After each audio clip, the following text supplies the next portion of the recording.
Ed ikun irrapportat li Bernard Gregg beda l-proċess biex jaħtar ix-shadow cabinet tiegħu.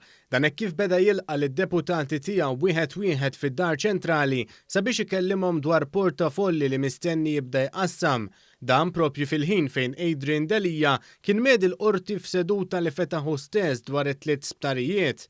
Opinjonisti politiċi qed jaraw il-ħin magħżul biex jagħmel il-laqa bħala wieħed intenzjonat sabiex Adrian Delija ma jkunx jista' jattendi għal din il-laqa. Dan anke fl-isfond li fix-xhur li għaddew, Adrian Delija maċċettax li jkun kelliem għal qasam partikolari fix-shadow cabinet ta' Bernard Gregg. Kien irrapportat ukoll li għal dawn il-laqat qed ikun hemm preżenti Ray Bezzina li huwa esponent ewlieni tal-eks kap nazzjonalista Simon Busuttil u tal-Aqda Repubblika.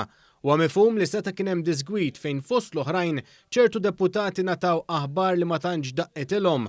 Fosthom qed jingħad li d-deputat nazzjonalista Therese Komodini Kakija telqet il-barra f'nofs laqa filwaqt li jista' jagħti il-każ li Bernard Gregg ser ikun qed ineżżel lil Stephen Spiteri mill-portafol tas-saħħa sabiex dan itih lid-deputat riplex Ministru Nazzjonalista Ostingat Claudio Gregg.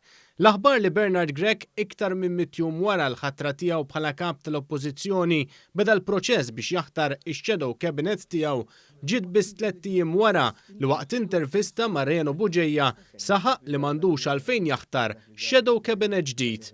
Ma kelli ebda għaġla u ebda bżonn u jien għamilta b'intenzjoni biex iżomm il-partit maħut prattikament. Mhux bil-fors. Li ma nbiddilx xi żmien ġodda.